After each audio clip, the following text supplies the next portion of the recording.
Les stars du petit écran. J'ai pas de voiture, qu'est-ce que tu m'emmerdes? Des succès éblouissants, mais qui peuvent s'arrêter du jour au lendemain. Alors certains préparent leurs arrières et se lancent vers d'autres horizons. Non mais elle est incroyable. Mais je vais vous prendre comme commercial. Il y a moyen de faire un truc pour que ça rebique pas, celui-là.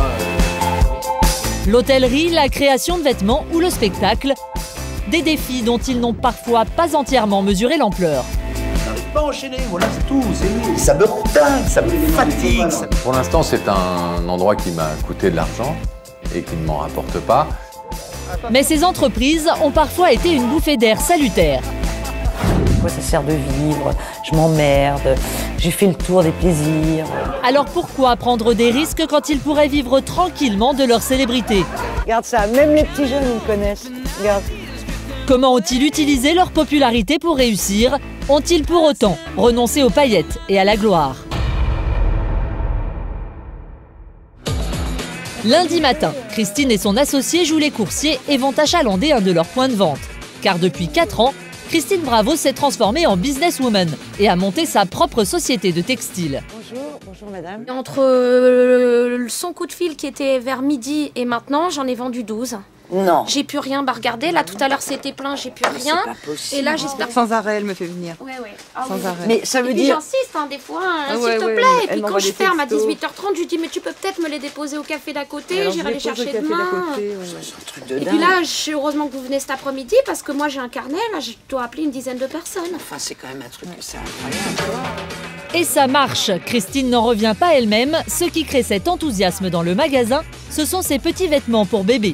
Et c'est elle qui les fabrique. Des bodys, des pyjamas customisés façon Bravo, et tout le quartier se les arrache. Et alors ça, on me les a demandés en taille adulte. Faites-les en taille adulte. On me les demande en taille Oh, adulte. dis donc. Vous en avez Oui, pas je t'en ai en déjà ma parlé. taille. Une trentaine de points de vente dans toute la France, un succès inespéré. Car le textile, Christine n'y connaît rien. On s'est fait avoir des malhonnêtes, des gens qui nous ont envoyé des.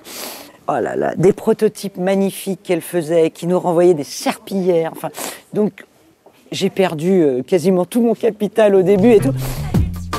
Monter sa ligne de vêtements, un pari osé, car Christine, jusque-là, on la connaissait surtout pour ça.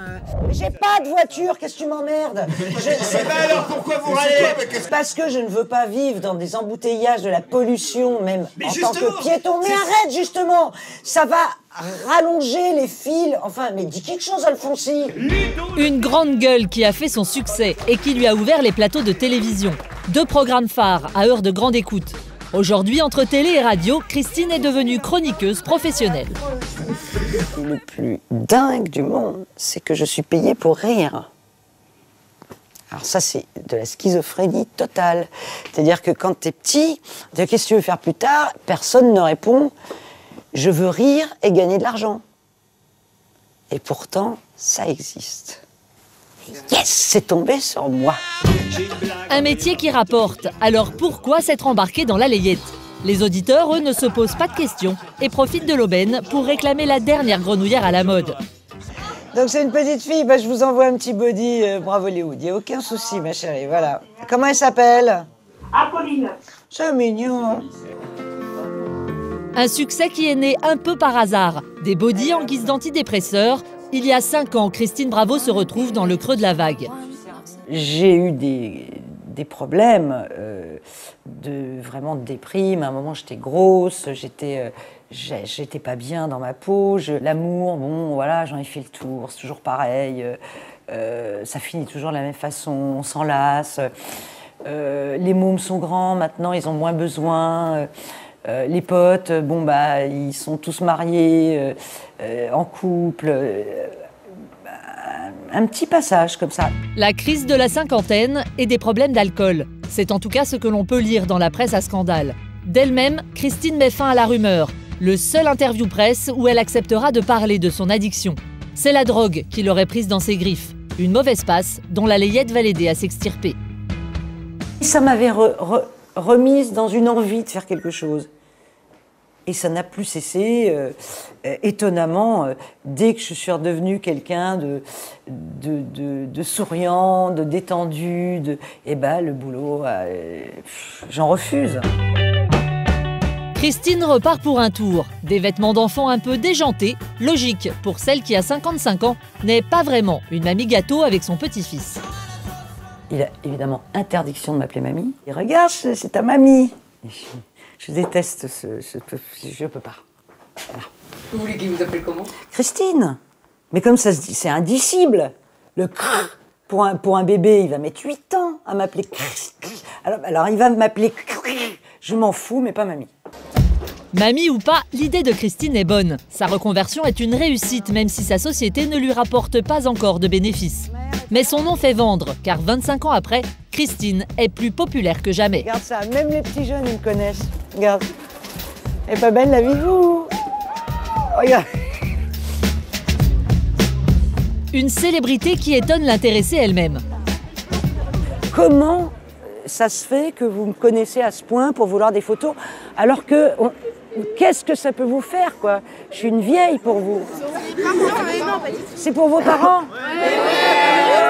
Ah, je viens de prendre un coup de vieux. Bon, allez, faites la photo. Un nouveau boulot comme un nouveau départ. Pour d'autres, se reconvertir, c'est aussi l'envie de réaliser un dernier rêve. 11 h en plein cœur de Paris. Bravo, ça. C'est magnifique. Tous les dimanches, Patrice Laffont joue à la pétanque avec sa bande de copains. Il y en a deux, bien sûr qu'il y en a deux. Il nous est arrivé de déneiger ici pour faire un rectangle. Et on jouait au milieu de la neige, c'était un champ de neige et les gens passaient en voiture et regardaient ces fous qui... Des irréductibles, le rendez-vous de la semaine. Pourtant, aujourd'hui, il va être obligé d'abréger. Raison professionnelle, un cas d'urgence. Dans 15 jours, Patrice Laffont monte sur les planches et il y a encore du travail. À 70 ans, Patrice se lance dans le One Man Show, une satire sur les adolescents. Mais papa, mais tu comprends rien. Et l'inspiration, Patrice n'a pas été la chercher bien loin. Il a un prototype d'ado à la maison, Mathilde, 16 ans. Papa, c'est vraiment pas ton style, c'est trop pas ton style, c'est clair. C'est un peu exagéré quand même. Hein. Oui, c'est vrai, avec le portable surtout. Le portable, c'est le truc qui me ressemble le plus, on va dire. Mais sinon, ça va. Vous avez remarqué... Mais un One Man Show à 70 ans, ni Patrice, ni Francis Perrin, qui a aidé à monter le spectacle, n'en avaient vraiment mesuré les difficultés. Mieux qu'hier soir en tout cas, sans vexer personne, je dirais que la moyenne d'âge est sensiblement plus élevée. C'est ça? On est accrochés avant. Et puis là, après, je cherche, qu'est-ce que je dis. Bah oui, je sais bien. Tu me diras, pour m'aider sur scène, étant donné que j'aurai les fiches du truc, je planquerai quelques petites anti-sèches comme ça. Parce que tu iras toujours. Et ça, non, si tu commences à faire ça, t'es foutu. Une dizaine de personnages, 80 pages de texte à ingurgiter, difficile, avec une mémoire un peu capricieuse. C'est pas comme si j'avais jamais foutu le thé dans ce texte. J'étais à 6 h du matin dessus, à 6 h 30, 7 h moins le quart, j'étais dessus. J'avais l'impression que je le savais ce matin, puis là, je n'arrive pas à enchaîner, voilà, c'est tout. Et ça me rend dingue, ça me fatigue, ça me fatigue, tu peux savoir, nerveusement, j'étais mais mort. C'est sûr que je me mets vraiment en péril, alors qu'effectivement, je pourrais rester pratiquement dans mes charentaises, faire une petite émission de temps en temps, produire les chiffres et les lettres, et à ne prendre aucun risque. C'est un vrai défi, parce que je vais peut-être me faire matraquer. Mais tant pis, on verra bien. Car les charentaises de Patrice sont plutôt confortables. La filière, vous avez été remarquable. J'étais pas là les 2 dernières, vous avez perdu beaucoup. 40 ans de télévision, des émissions cultes comme des chiffres et des lettres qu'il a animées pendant 17 ans et dont il est toujours le producteur. Mais en ce moment, Patrice a la tête un peu ailleurs. Ça a été dramatique. Pourquoi ? Parce que j'ai environ 80 pages à apprendre et que hier j'étais sur un truc et que je vais me faire engueuler par Perrin. Une anxiété qui va durer pendant tout l'enregistrement. Moi je peux pas, puis en plus j'ai une façon d'apprendre qui est sûrement pas bonne, donc je suis sur la mauvaise route. Enfin, bon, on verra bien, hein. Si ça vient pas, je renoncerai. Mais Patrice ne renoncera pas à son rêve. Jouer les comiques, une tangente qui n'étonne pas ses collègues. Car depuis des années, Patrice est le pitre de l'équipe. Il peut me parler dans l'oreillette et que ça ne me déstabilise pas trop finalement. Et donc ça, il en use, il en abuse. Et généralement, c'est des grosses conneries dans l'oreillette. Ça vire très vite au sexuel avec Patrice. Donc, je sais pas, on dit n'importe quoi. c'est trop long, il va vous répondre oui, mais plus c'est long, plus c'est bon.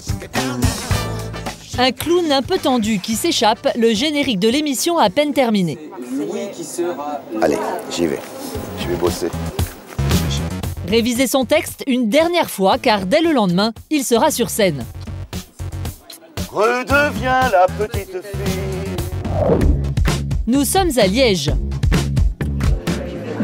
Magnifique. La salle est pleine. Moyenne d'âge 75 ans. T'es dur, moi j'aurais dit 60. Non. La première fois que Patrice produit son spectacle sur scène, une sorte de grand rodage. Quelle est votre plus grande crainte pour ce soir? Le texte. C'est tout. Le texte, de ne pas être dans le rythme, de traîner trop. Toujours la même inquiétude. Alors comme ce ne sont pas encore les représentations officielles, Patrice préfère assurer le coup. Une oreillette en guise de souffleur, le temps d'apprivoiser son texte. Allons-y. Ça c'est terrible. Là je voudrais y aller. Ouais, c'est trop long. La levée du rideau met fin à l'attente. Premier pas sur scène, dès les premières minutes, l'animateur a déjà le public dans la poche. Qu'à l'époque des accords de Schengen, où on peut se déplacer où on veut en Europe, le seul endroit où il est interdit d'aller, c'est la chambre de son chérubin. Franchement, c'est quand même insensé. Je hais les jeunes. Mais le sort s'en mêle. Et puis voilà, j'ai un trou, c'est tout. Ben non, mais Patrice ne s'en est pas aperçu, mais son oreillette est tombée. J'ai un trou. Voilà, j'ai un trou, je ramasse un truc et tout d'un coup, paf, j'ai plus de trou. Hein? C'est génial. En vieux routier des plateaux télé, Patrice rattrape le coup comme un pro, ni vu ni connu. Le one-man show s'achève dans l'hilarité générale. Si vous tombez sur une garce et qu'elle vous aide pas à vous relever, vous pouvez passer toute la nuit comme ça. Très bien. Vous avez rigolé? J'ai rigolé, c'était plein de vérité, c'était très bien, réellement. On a trouvé ça bien marrant, ouais, c'est bien. La manière de s'habiller chez les jeunes, les pantalons qui descendent sous les fesses. Oui. Non, c'était génial. Un pari réussi. Pour un soir, l'animateur télé s'est effacé devant le comique. Reste à voir s'il le fera un jour oublier. D'autres surfent sur leur notoriété pour multiplier les casquettes ou comment un présentateur vedette devient un vrai touche-à-tout. Il est 19h, Pascal s'attaque au devoir de Tim, 9 ans. Des moments précieux mais rares, car l'emploi du temps de Pascal est surchargé. Tu trouves qu'il travaille beaucoup, ton papa, ou pas? Énormément. Je le vois un tout petit peu. T'aimerais le voir plus? Oui. Parce que maman, il se lève à 4h du matin. Il te manque alors la journée et le soir? Oui. Beaucoup. On profite jamais assez des enfants de toute façon. Donc si je pouvais avoir 3 fois plus de temps avec eux, je le prendrais avec plaisir. Mais j'ai pas le sentiment pour autant de passer à côté d'eux. Car depuis que Pascal Bataille a disparu des écrans, il n'a jamais autant travaillé. Producteur de télévision, il multiplie les casquettes. Et à 6h du matin déjà, il est sur le pont. Ce magnifique titre inédit de Serge Gainsbourg qu'on vous diffuse depuis 6h et comme vous n'avez pas... 2 heures d'émission quotidienne. Aujourd'hui, l'animation n'est plus qu'une mince partie de ses activités. Un changement radical pour celui qui a fait les grandes heures de TF1 il y a encore 4 ans. Une mise sur la touche, dont Pascal ne garde aucune rancœur. Non, ça n'a pas été douloureux parce qu'on a toujours connu la règle du jeu. C'est-à-dire, ça cartonne, vous êtes le roi du monde, ça marche moins bien, vous êtes relégué. On vous embrasse tous les deux, merci d'avoir joué. Et Sophie, vous pourrez... Une célébrité sur laquelle Pascal surfe encore aujourd'hui. Il y a 2 ans, il monte une école de journalisme. Clairement, oui, c'est un peu la course toute la journée. Et si Laurent Fontaine a récemment pris ses distances avec l'établissement, Pascal, lui, continue de s'y investir activement. 2 fois par semaine, il vient y jouer les professeurs. Ok, on y retourne. Même exercice que la dernière fois, sauf que cette fois, on va faire une fois sans son, une fois avec son. 16 000 € de scolarité sur 2 ans et les élèves y croient. Leur meilleur gage de réussite, c'est la marque Bataille et Fontaine. Ça apporte une garantie supplémentaire à l'école. C'est vrai que bon, la mesure où, entre guillemets, on dit toujours c'est l'école de Bataille et Fontaine. C'est pas n'importe qui, quoi. C'est pas un mec du coin. C'est quelqu'un qui sait ce qu'il fait, quoi. Et puis surtout qui a fait ses preuves dans la télé française. Une confiance aveugle dans leurs professeurs. Pourtant, son envie d'entreprendre a parfois joué de sales tours à Pascal. Après avoir été remercié de TF1, c'est cette fois en tant que producteur qu'il connaît des déboires il y a 2 ans. La société de production avec Laurent a connu il y a 2 ans une grave crise dont il a fallu se sortir et voilà, j'ai connu ce que beaucoup d'entreprises connaissent, c'est-à-dire un dépôt de bilan, une fin d'activité. Un échec qui n'entame en rien l'appétit de Pascal. Depuis 4 ans, il est propriétaire non pas d'un, mais de 2 hôtels. Et là encore, il n'est pas qu'un nom sur un concept. Les clients sont toujours surpris de le croiser fréquemment dans les couloirs, en chair et en os.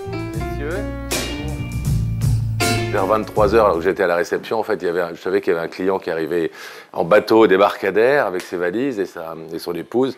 Et c'est moi qui suis allé les chercher en voiture pour les amener à l'hôtel. Là, effectivement, ils ont été assez étonnés de me voir sortir de la voiture et prendre leurs valises pour les mettre dans le coffre. Un service supplémentaire qu'on a mis en place pour l'année prochaine. La navette avec Pascal. Sans Pascal. Ou sans. C'est pour la haute saison. Le petit déjeuner. Une petite offre supplémentaire. Le petit déjeuner servi par Pascal. Un hôtel 4 étoiles, un investissement colossal qui n'est pas encore rentable, 4 ans après l'ouverture. Mais Pascal prend des risques, une boulimie d'entreprendre qui n'est pas toujours facile à suivre pour son entourage.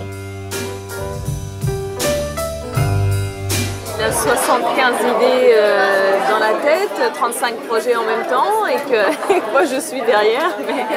Mais non, il n'est pas facile à vivre. Mais il adore en tout cas l'idée de le dire. C'est quelque chose qui lui plaît beaucoup. Mais parce que c'est la vérité.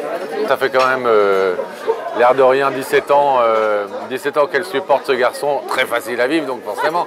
Parce qu'autrement ça ne ferait pas 17 ans qu'elle me supporte. Car si Pascal a la bougeotte, il a néanmoins une certitude.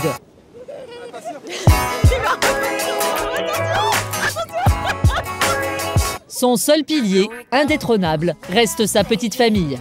Quoi qu'on fasse dans la vie, quel que soit le métier qu'on exerce, je pense que la famille, c'est vraiment la priorité.